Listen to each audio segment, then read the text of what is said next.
Walang nagbabasa ng gawa mo. I feel you. I understand. Mahirap talaga. Pero may dalawa kang option. It's either susuko ka o tutuloy ka lang. Kung madalas kang ma-discourage sa pagsusulat mo dahil pakiramdam mo ay walang nagbabasa or sumusuporta nito, para sa'yo ang video na to dahil mag-share ako ng mga strategies na pwede mong i-apply sa iyong pagsusulat. What's up, beautiful people? Your favorite writer is back again for another vlog to encourage aspiring writers or my co-writers na nahihirapan or nag-i-struggle sa kanilang writing journey. Alam nyo ba na yung mga katulad kong writer na matagal na nagsusulat sa Wattpad at nakapag-publish na ng maraming libro ay nag-i-struggle pa rin dito sa problema na ito? Actually, hindi naman talaga siya problema kasi lahat naman nagsimula sa wala.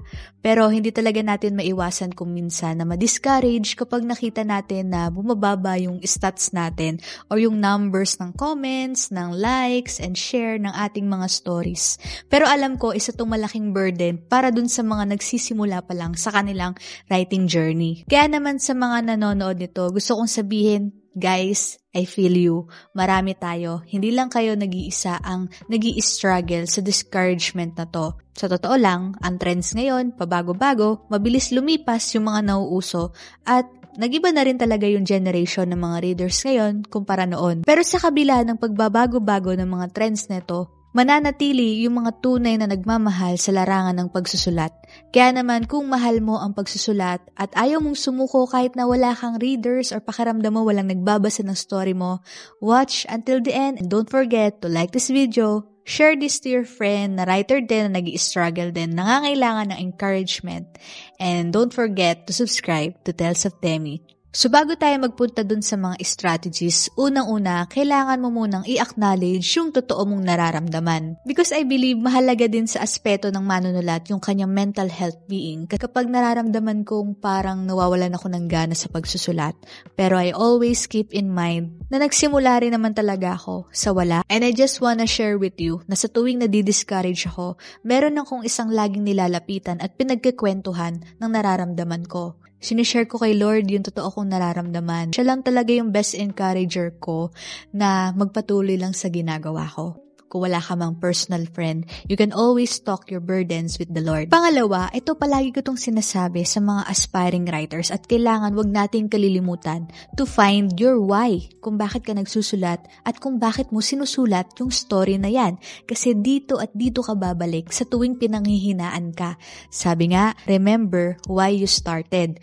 Marami sa atin, meron kasing mga mabababaw lang na dahilan kung bakit natin sinusulat or ginagawa ang isang bagay. Kapag mahina or mababaw yung foundation na yon, expect nyo na kapag napanghinaan kayo ng loob, madali kayong mabubuwag. Pero pag malakas yung foundation nyo kung bakit nyo ginagawa ang isang bagay o sinusulat ang kwento na yan, pag binalikan mo yung rason kung bakit mo ginagawa yan, tatagal ka, matatapos mo yung gawa mo. At sa tuwing nadi-discourage ako, palagi kong hinahanap yung purpose ko, yung purpose na naka-align sa kung anong kalooban ng Panginoon sa akin. So kayo din, find your meaningful purpose kung bakit nyo sinusulat yung story na yon. Example, sa akin, sinusulat ko yung Anonymous Affair to bring glory to God. Doon ako nakatingin sa purpose na yon, sa why na yon, na wala akong ibang ipiplease sa story na to, kundi ang Diyos, kundi ang Lord. Kaya para sa akin, sapat na yon upang maging encouragement na magpatuloy lang. Sa ikaw, anong reason mo kung bakit mo sinusulat yung story na yan? Para kanino? Bakit? Anong purpose? Anong meaning ng ginagawa mo?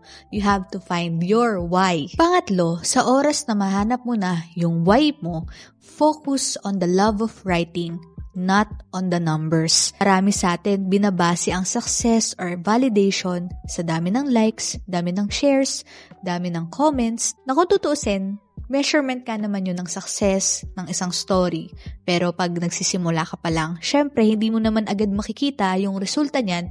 Kaya sa umpisa pa lang, bukod sa nahanap mo na yung why mo, mag-focus ka dun sa mahal mo, which is yung pagsusulat. This is about changing your perspective.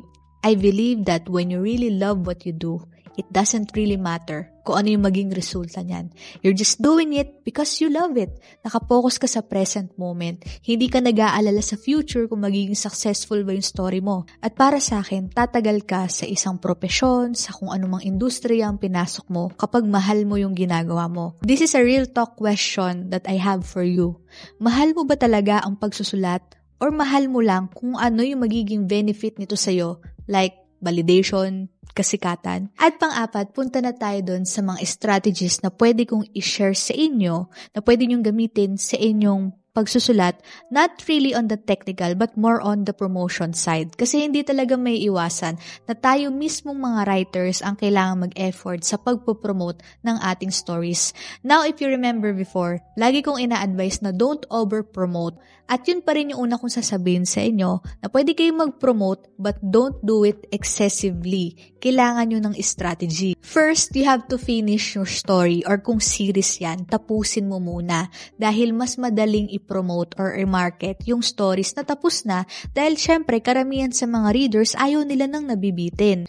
Second strategy na pwede nyong gamitin, you have to make a catchy logline or short description about your story. Yung logline, usually it's 1 to 2 sentences na tungkol saan yung story nyo. Kumbaga, iyon yung pang-hook. Mahirap naman kasi syempre kung ang nakikita lang ng readers nyo ay yung title lang ng story nyo at yung cover, mas mainam kung bigyan nyo sila ng patikim ba. Pwede nilang maisip, ay, parang interesting to base dito sa description na to. Pangatlong strategy, ito na yung pagpo-promote sa social media but you have to be wise and strategic, sabi ko nga. Pwede kayong mag-join ng mga Facebook groups, ng mga communities. Pwede kayong gumawa ng Facebook page nyo as author or para dun sa stories, para dun nyo i-post yung promo mats nyo. Pwedeng reels, pwedeng sumabay kayo sa trends na uso, and pwede kayong makakuha ng inspiration sa mga businesses na nakikita natin online kung paano nila pinopromote yung business nila or yung product nila. And speaking of promotions, kung meron kang budget, kung nagtatrabaho ka na, kung afford mo naman magbayad, pwede kang gumamit ng mga Facebook ads or ibang ads sa social media platform. Next strategy, pwede kayong maglagay ng call to action sa inyong stories, sa inyong profile, o sa tuwing pinopromote yung story nyo. Pag sinabing call to action, you are inviting your readers to leave a comment, to share your story, or to leave a review. Though, wag lang kayo mag-e-expect, syempre, na lahat ng readers ay magre-respond sa inyong call to action. Katulad na lang ngayon, kapag sinabi kong mag-subscribe, hindi naman kayo lahat nagsusubscribe, pero baka naman mag-subscribe na kayo sa Tales of Demi para sa hindi pa mga nagsusubscribe dyan. See? Again, don't over-promote your stories. Kasi ako personally, pag nakikita ko yung mga post lang ng post ng copy-paste ng links nila, I found it annoying. Kaya naman, ang tip ko sa inyo, be creative on your promotions and you have to create a meaningful conversation around your story. Hindi lang yung ilalapag mo lang yung link, title. Another tip din sa pagpopromote ng inyong story, why your readers should read your story. You can also create that as a promotion. Ano yung makukuha nila, ano yung mapapala nila, ano yung mapupulot nila pag binasa nila yung story mo. For example, kapag pinopromote mo yung isang story na to, para ba to sa mga may mental health struggle, para ba to sa mga nangangarap, kasi pag nakita nila yung purpose kung bakit mo sinulat yung story na yon, mas mataas yung chance na maengganyo yung readers na basahin yon kasi nakikita na agad nila, ay kailangan ko to, ay pinagdadaanan ko to, ay makaka-relate ako dito. In short, you have to find your story's strength kung paano to mag-a-appeal sa mga readers. For example, sa story ko na Wake Up Dreamers, alam ko yung target audience ko na para siya sa mga kapadaan na nag-i-struggle to pursue their dreams over practicality. Kaya naman maraming mga tao, pag nakita nila yung description, yung cover, it resonates already. Na parang feeling ko makaka-relate ako dito. Feeling ko may makukuha akong lesson dito. Create from that as a promotion. Hindi lang yung ito yung title, ito yung ano, ganyan. And share ko lang, to be honest, medyo nasasad ako sa community ng Wattpad lately because hindi ko alam, sa FYP ko sa Facebook, palagi ko nakikita yung mga readers na binabasa nila yung certain stories na to because merong SPG. don't get me wrong, hindi ko naman sinasabing against ako dun sa mga writers na merong SPG yung mga stories nila. It's just that I found it sad kasi doon nakikilala yung mga authors na parang pag nakita yung story na to, SPG agad yung naiisip ng mga readers. What if kung meron palang lesson na gustong ilagay yung author na yun sa story, pero mas tumatatak sa isip ng mga readers, meron kasi tong SPG scene. Hindi naman ako sa nagpapaka-killjoy sa kung anong kasiyahan nyo kasi dumaan din naman ako sa ganyang edad. And I get that. It's part of the hormones. But, I just, di ko lang maiwasang malungkot kasi marami ding mga aspiring writers na nagiging ganun, yung stepping point nila para makilala yung stories nila. Ginagamit nila, ito may SPG to, ito, may mga gantong pero para dun sa mga katulad ko na hindi naman talaga forte yung SPG or whatever, yung talagang merong specific niche na gusto mo lang magsulat for, dreams about real life. I just want to encourage you to keep going. Kasi sabi ko nga sa inyo, meron tayong mga kwento na tayo lang ang makakapagkwento. Kaya naman kung walang nagbabasa ng gawa mo dahil hindi ganito, hindi ganyan, hindi katulad ng iba, embrace your uniqueness as a writer. Actually, yun din yung pinanghawakan ko sa tuwing nadidiscourage ako, sa tuwing nalulungkot ako namin sa sinasabi ko sa Lord, bakit ganito? Puro ganito yung binabasa ng mga kabataan ngayon. I feel like, hopeless na hanggang dito lang ba to? You see, it's not about being pagsikat. It's about how you want your story to be remembered. Diba? Gusto mo ba na maalala lang yung story mo dahil sa mga chapters na merong SPG, diba? Wala naman siguro may gusto na hanggang dun lang yung pagkakalinlan ng story mo. So you have to decide anong klaseng writer yung gusto kong maging, ano yung legacy na gusto kong maiwanan. This is just to encourage my fellow writers like me na meron ding similar musings about this kind of happenings sa community. But again, hindi ako nagpapaka-hater dito dun sa mga ganong genre. It's just that I really found it, sometimes discouraging kasi minsan natatanong mo din sa sarili mo na, may pag-asa pa bang? Kasi meron kang kinikerry na message na gusto mong i-share sa mga tao na ganito yung lesson sa buhay, pero parang wala silang pakialam. But trust me, naniniwala ako na your story will find people, the right people who needs it. Kaya wag kayo ma-discourage kasi lahat may kalalagyan.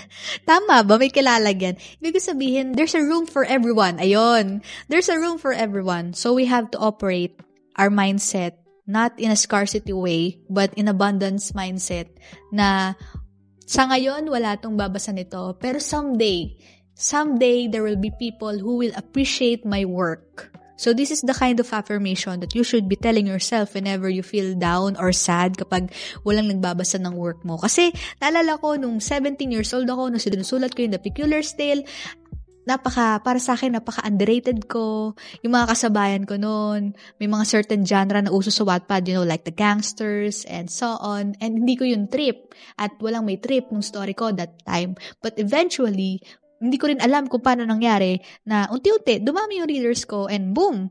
And also, guys, I just want to say na don't forget to be thankful and grateful to your readers. Kahit 1, 2, 3 lang yan nagko-comment dyan.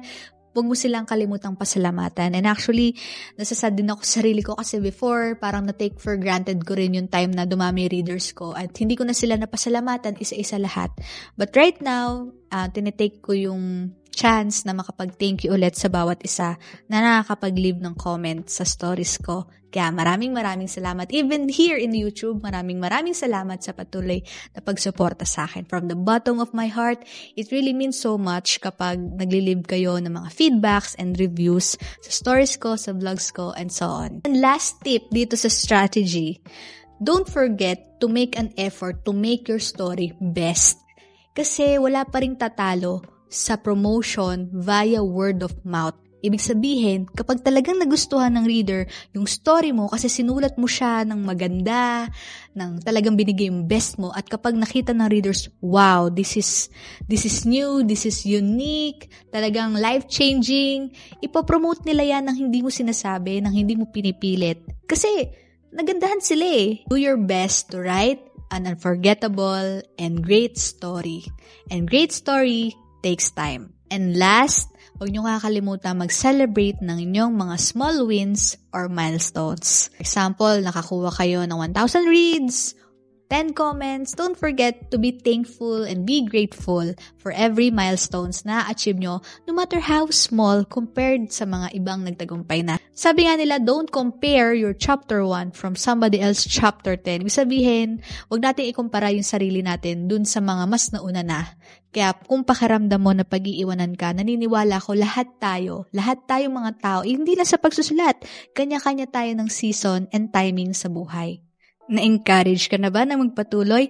Sana nakatulong sa'yo yung mga strategies na shinare ko sa video na to. Kung nakatulong sa'yo, baka naman like this video, comment your questions, suggestions, and so on. And please subscribe to Tales of Demi kung di ka pa rin nagsusubscribe sa channel na to. And also, you can read my story sa Wattpad. My username is Anak ni Rizal para dun sa mga hindi pa nakakaalam. So, ganun, tamang promote lang, di ba? Hindi naman masamang mag-call to action sa mga readers natin o sa mga viewers natin to support us. Huwag nga lang yung sobra-sobrang over kasi minsan, annoying yun. Katulad yung pagtadad mo ng link sa message board ng mga authors. Ako, dinidelete ko, sorry guys. Anyway, thank you so much again for watching. Kita-kits tayo sa MIVF next week. Sa Psycom, September 14 and September 15, meron akong stage event sa LIB and the afternoon, nandun naman ako sa Anvil. Kita-kits tayo. Maraming salamat. God bless you. Bye-bye!